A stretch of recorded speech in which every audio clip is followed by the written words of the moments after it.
Have you ever wondered what it was like to take a back-to-back cruise? We personally love longer cruises. Now, if you stick around with this video, we will tell you the pros and cons about taking the back-to-back.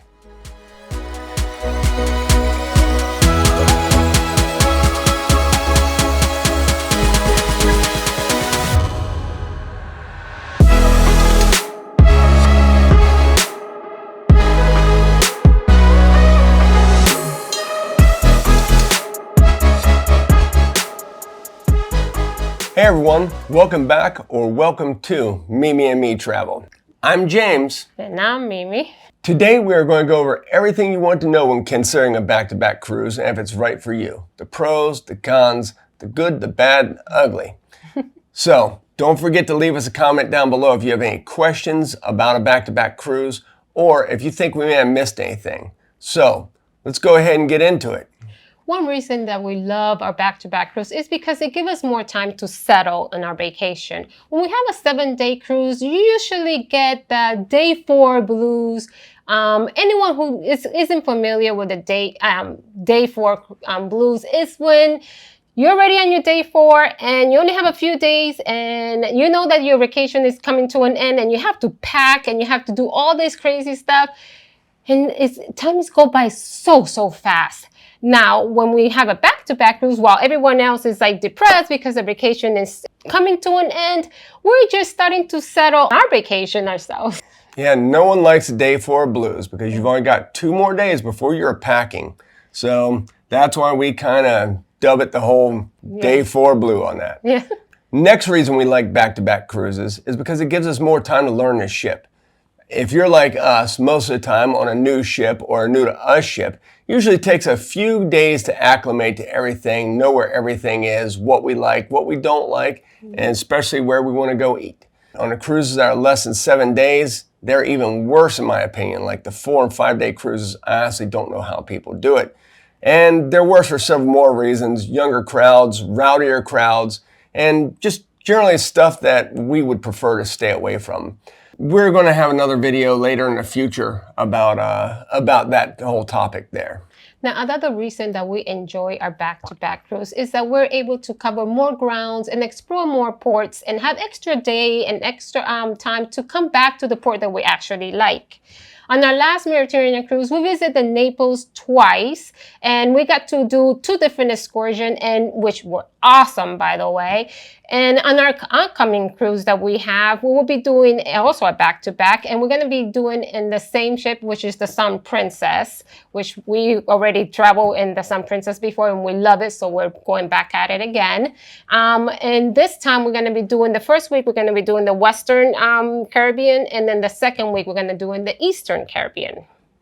I'm looking forward to it. That's going to be our Thanksgiving with the whole family. The whole family. We've got 17 of us going on this, so fun. Yes, and we've talked some of them into staying a little bit longer, so we'll see. Also, by staying on a ship longer, it really allows us to get to know the crew members a little bit better.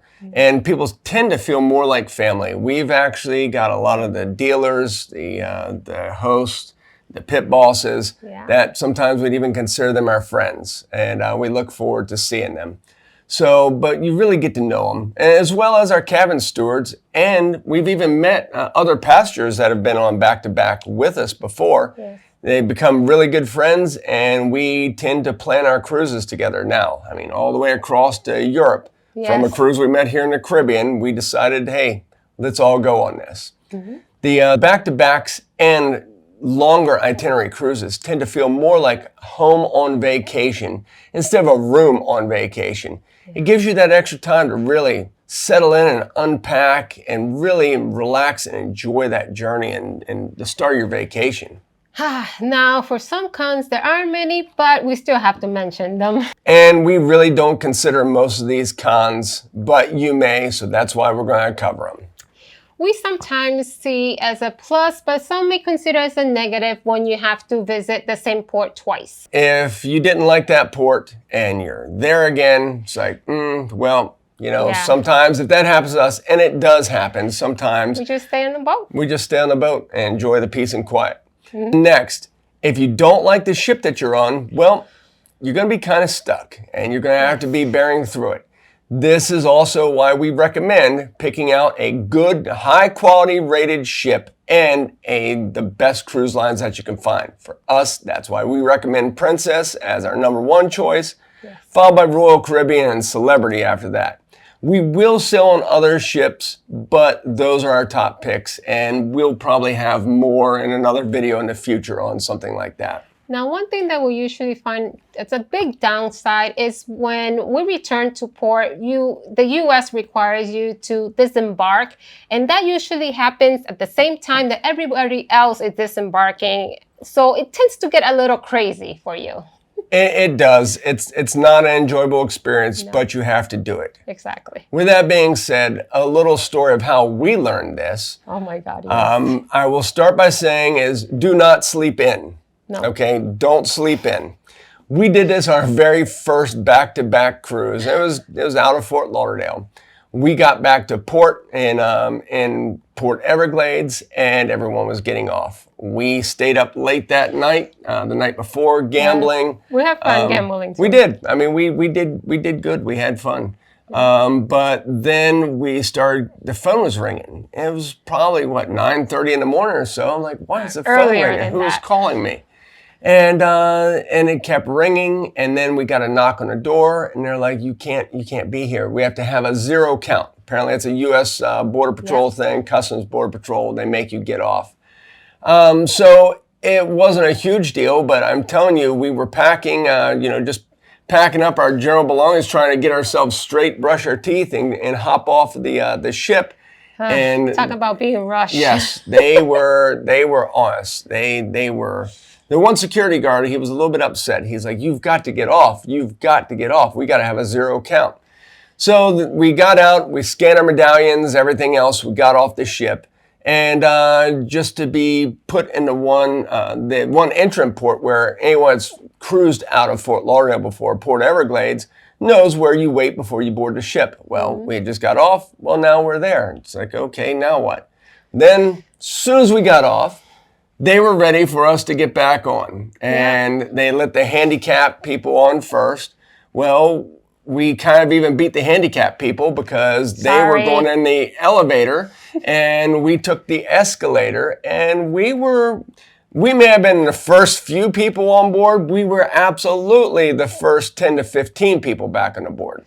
And we were the last one to get out too. Yeah, and everyone was held up. People were talking about it. They're like, people were refusing to get off the ship. The rumors that were spreading around the ship were hilarious.